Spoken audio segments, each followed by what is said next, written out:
When someone ignores you, it hurts. It's one of those quiet aches, the kind that doesn't leave a bruise but still throbs in the middle of your chest. It's a form of rejection that whispers, "You don't matter." And that's a hard message to sit with, because being seen is not a luxury, it's a fundamental human need. But here's the truth, and it's not a warm and fuzzy one. That sting, that silence, it's also a sign. It's a sign that a boundary is being drawn, either by them or by life itself.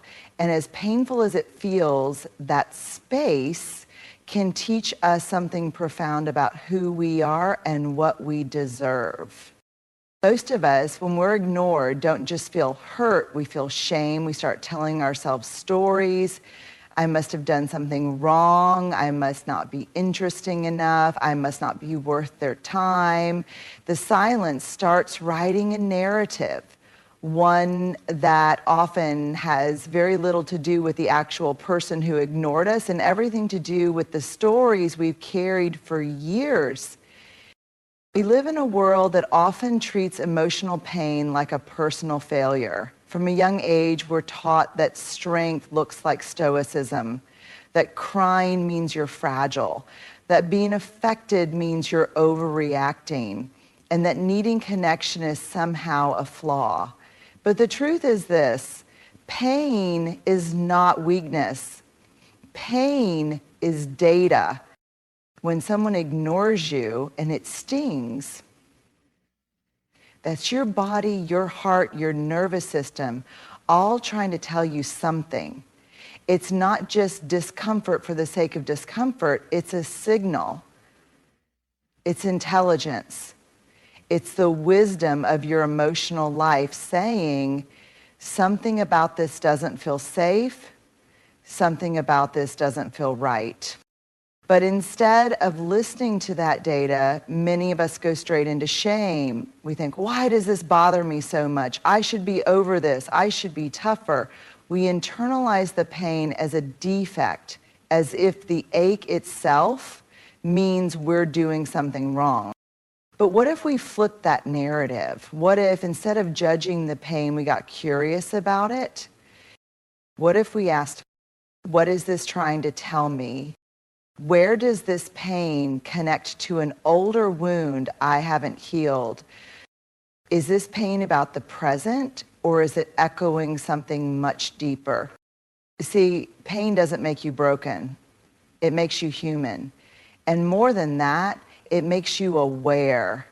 It tells you where you care deeply. It tells you where your values are being challenged. It tells you when you're being treated in ways that violate your sense of self-worth, even if your mind hasn't caught up yet.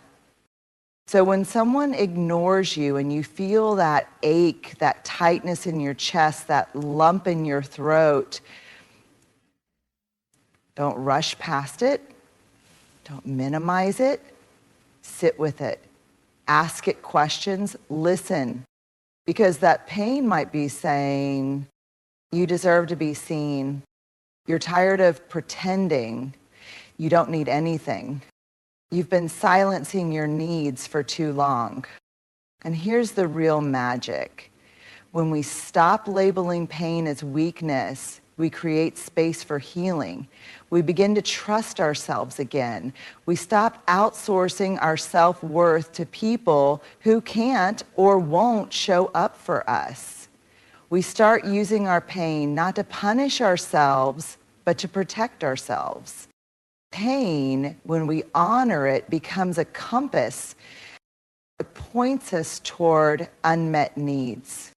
It shows us where to draw new boundaries. It helps us become more compassionate, not just with others, but with ourselves. So no, feeling hurt doesn't make you fragile. It means you're alive. It means you care. And caring, no matter how messy or vulnerable, is never weakness. It's courage in its purest form. Being ignored is more than just silence. It's psychological static. It's not just the absence of a text, the unanswered call, the quiet walk past you in the hallway. It's what that silence awakens inside of us. And for many of us, that silence is deafening because it reactivates something much older, much deeper, our shame stories. Let's talk about shame for a minute.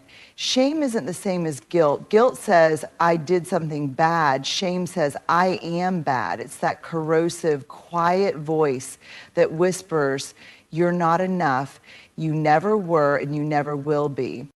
Now, when someone ignores you, especially someone you care about, a partner, a friend, a family member, it can feel like confirmation of that voice. Suddenly, you're not just dealing with a person who's withdrawn. You're dealing with the narrative your shame is spinning behind the scenes. You start to wonder, what did I do wrong? Why am I not worth a reply? Am I too much or not enough? As everyone leave me eventually? Those aren't random thoughts. They're echoes of wounds, sometimes from childhood, sometimes from relationships where we were taught that love is conditional, that connection is earned, that being ourselves was too risky. And here's where it gets even harder. When our shame stories get triggered, we don't usually respond from our best selves. We either shrink, we go quiet, we pull back, we internalize the hurt and blame ourselves. Perform, we try to fix it, over-explain, chase the person, or earn their attention. Attack. We lash out, pretend we don't care, or use anger as armor to mask the wound. But all of these reactions, while human and understandable, are symptoms of shame at work. They aren't about the present moment as much as they are about our past pain resurfacing. So what do? We get curious about the story, we name it, we say, this silence is making me feel unworthy. This isn't just about now. This feels like that time I was left out in school, or when my parents stopped talking to me when I disappointed them, or when I loved someone who made me feel invisible.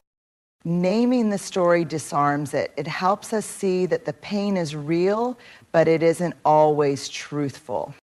Because here's the thing, being ignored does hurt, and that hurt is valid, but it doesn't define your worth. The silence of another person doesn't erase your value. You are not unlovable just because someone failed to show up. We all carry shame stories, but when we recognize them, we take back our power. We begin to see that while we can't always control how others treat us, we can control how deeply we let their actions determine our self-worth. And healing doesn't come from being noticed by everyone. It comes from finally noticing ourselves and realizing that no silence from the outside can be louder than the truth we choose to believe on the inside.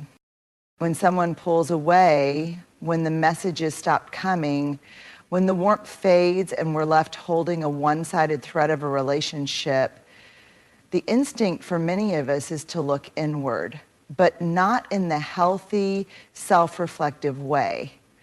We begin to wonder what we did wrong, where we failed, what part of ourselves wasn't enough to keep them close.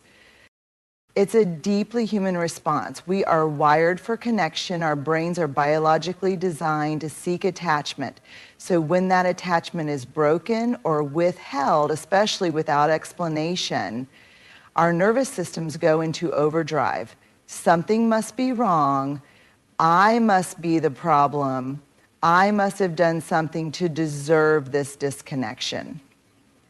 But here's a truth that sounds simple yet is hard to live into.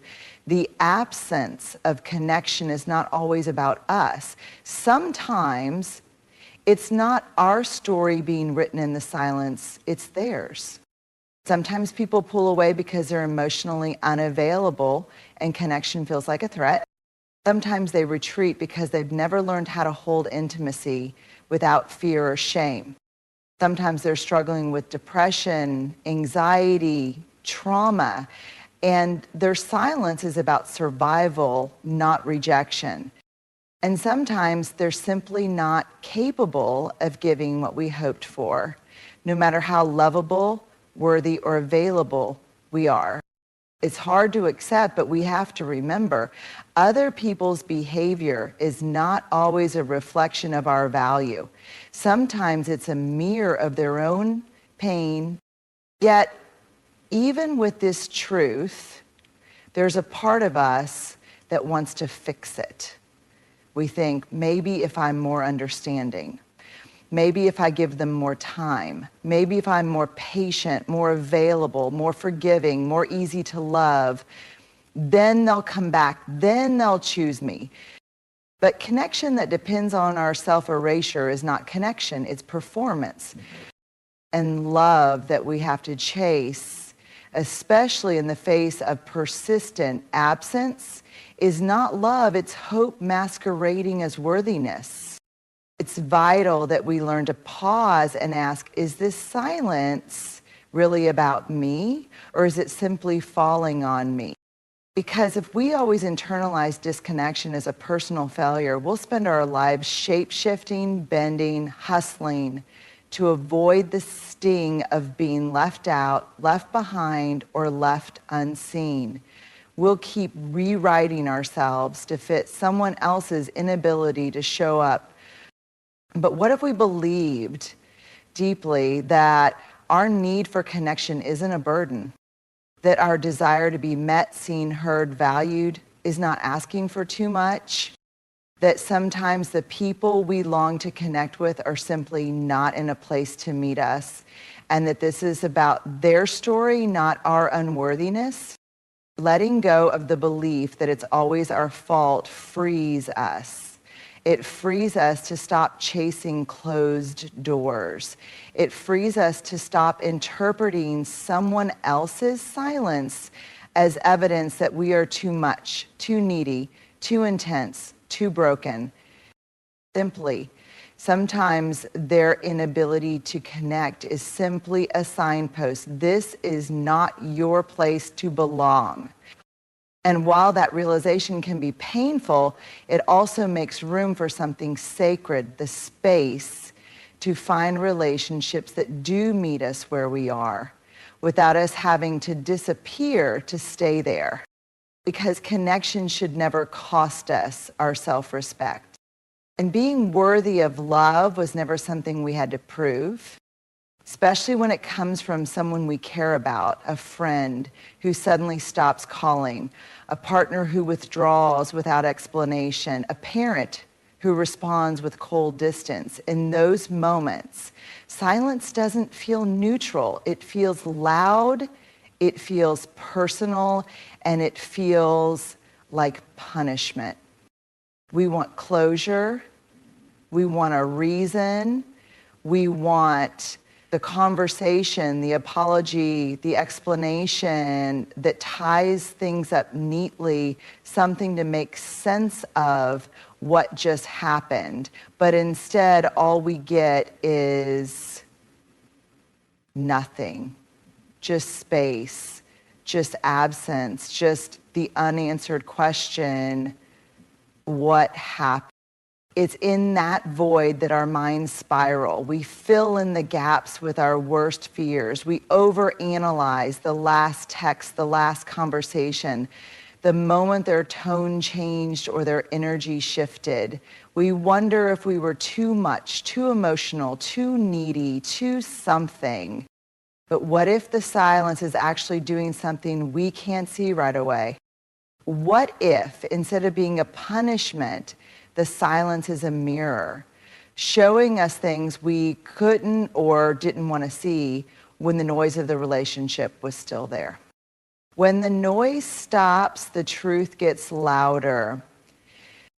In the absence of words, we start to feel the weight of things we had ignored, the imbalance in effort, the way we walked on eggshells, how often we questioned ourselves, how we mistook attention for affection or presence for partnership. We start to notice what we were tolerating. It's often in silence that we realize we were the only one reaching out. We were the one holding the relationship together.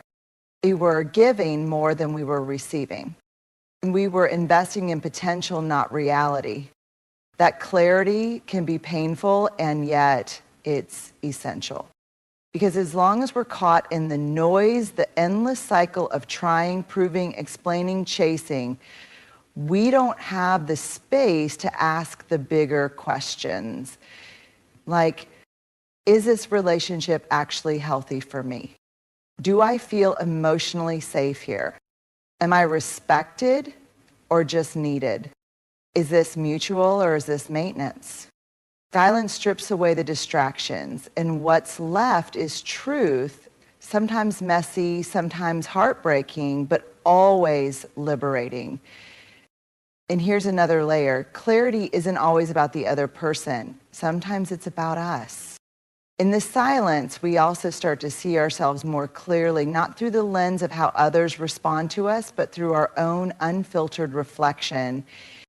We begin to notice our own patterns of over-functioning in relationships, our fear of abandonment and how it drives our behavior, our tendency to confuse effort with worthiness, our longing to be chosen, and how much we've tied our value to someone else's attention.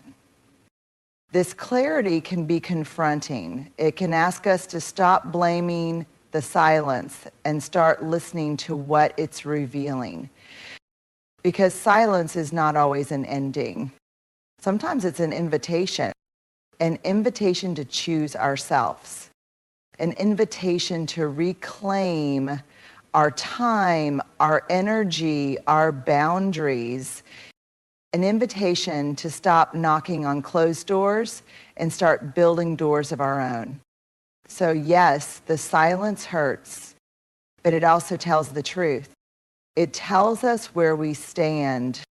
It tells us who's willing to meet us in the middle and who expects us to carry the weight of connection alone. And maybe most importantly, it tells us this: when someone goes quiet, we no longer have to fight for clarity from them. We can find it and choose peace. Ourselves, when someone ignores us, when they go quiet, fade away, or withdraw without explanation, something deep inside us gets activated.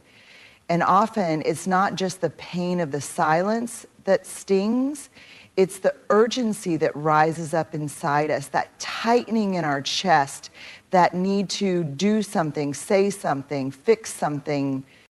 That urgency, that's the urge to chase validation. We want the other person to respond, not just so we can reconnect, but so we can feel okay again, so we can breathe, so we can tell ourselves, I matter, I'm not crazy, I'm not too much, I'm still worthy. We tell ourselves it's about resolution, but sometimes, if we're being honest, it's really about relief. Relief from the unbearable tension of not knowing where we stand, from the stories our mind is spinning, that we're being punished, that we've been discarded, that we're unimportant. But here's the trap. Validation that must be chased is never enough. Even if we get a text back, even if they say, I've just been busy, even if they give us crumbs of reassurance, those things rarely settle the storm inside. Because deep down we know the truth. If we had to chase it, beg for it, or prove we deserved it, it was never real safety to begin with. And let's be clear, the urge to chase is deeply human. It's survival driven. When we were children and a parent gave us the cold shoulder, we tried harder. We fawned. We became more pleasing, more accommodating. That's how many of us learned love. Perform well, be good enough, stay small, and maybe, just maybe, they won't leave. So when we're ignored now as adults, that old wiring kicks in. We feel that familiar ache and we move fast to soothe it. We over-explain, we send one more message, we replay conversations, we reach for anything that might make us feel in control again. But what we're really doing in those moments is abandoning ourselves. We make their attention the currency of our self-worth. We make their silence louder than our inner knowing. We ask someone else to tell us who we are when that answer was always ours to give.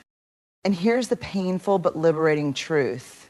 Validation that you have to chase will never heal what's hurting. Because the real wound isn't the silence, it's the belief that we're only lovable if we're chosen by someone else. The real work is learning to stay with ourselves in the silence, to say, this hurts, and I don't need to contort myself to make it stop. We reclaim our power when we resist the urge to earn love. We heal when we stop proving and start honoring. We grow when we notice the old pattern rising and we pause instead of pursuing. Validation that is freely given is beautiful, but validation that we have to beg for is not connection, it's captivity. And we deserve more. So if you find yourself aching to send that message, to explain just one more time, to chase someone who keeps stepping back, take a breath. Put your hand over your heart and remember, I don't have to chase to be worthy. I don't have to convince someone to value me. I don't need their yes to validate my enoughness. Because the truth is, we don't need to be chosen by everyone. We need to choose ourselves, especially when others won't. There comes a moment after the silence, after the ache, after the spiral of self-doubt, when we realize that continuing to wait, to chase, to decode someone else's avoidance is no longer an act of love. It's an act of self-abandonment. And that's when something quietly, powerfully shifts. We stop reaching outward for approval, and we begin reaching inward for our own worth. Because here's the truth, our worth was never lost. It was just buried under the noise of trying to earn love from people who couldn't offer it. When we're ignored, overlooked, or dismissed, it can feel like our entire sense of self is under review. We think we need to prove something to show we were good enough to be chosen, valued, responded to. But that's not healing. That's reenactment. That's repeating old wounds with new faces. The real response, the true and most courageous response, is to reclaim our worth without permission, without apology, and without needing anyone else to agree. That means we stop waiting for an answer from someone who went quiet and start listening to the truth we've always known. We were never too much, we were never not enough, we were just in places where our light wasn't meant to be held. Reclaiming our worth doesn't always look loud. It often looks quiet, sacred, internal. It's walking away from conversations where you're only heard halfway. It's choosing not to text someone who only replies when it's convenient. It's resisting the urge to explain yourself again and again just to be understood. It's whispering to yourself, I matter, even if they don't show me that. Reclaiming your worth is not an act of arrogance. It's an act of restoration. It's pulling back the parts of yourself you've scattered in search of love and calling them home.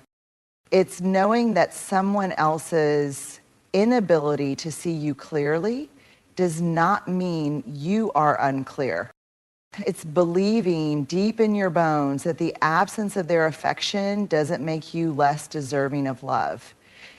And here's what's beautiful. When you reclaim your worth, you start showing up differently.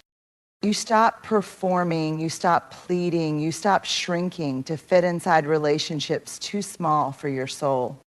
You begin to walk through the world with quiet confidence, not because you've never been hurt, but because you've learned to stay rooted in your value, even in the presence of rejection. Because the truth is, we can't control whether someone chooses us, but we can choose ourselves again and again and again. That choice is the turning point. It's the boundary that says, I will no longer argue for my worth. It's the healing that says, I don't need closure to create peace. It's the freedom that says, I'm done chasing love where love isn't living. You don't need to convince anyone to love you.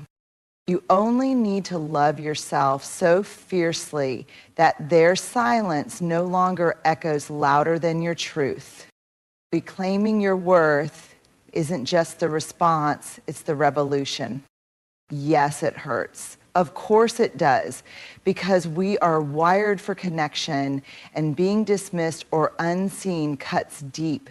But that pain, it's not weakness, it's information. It's data about what matters to you, about where your boundaries are, about what kind of love you long for and deserve. And in that silence, as hard as it is, there is a strange gift. It strips away illusion.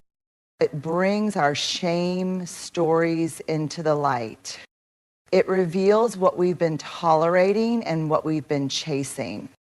It teaches us the hardest, holiest lesson of all. Our worth is not up for negotiation. We don't need to shrink ourselves to fit into someone's comfort. We don't need to earn love through silence.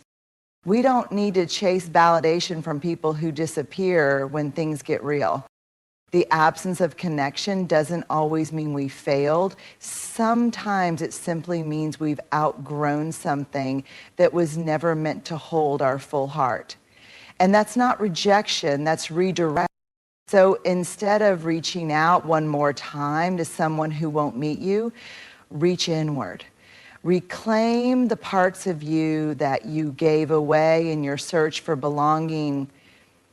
Wrap your arms around your own worth and say, even here, even now, especially now, I choose myself. Because being ignored may hurt, but how we respond, that's where our power lives. In your power, it's not in convincing anyone to come back. It's in knowing that you never needed to be chosen to be worthy. That you already are, always were, still are, and forever will be.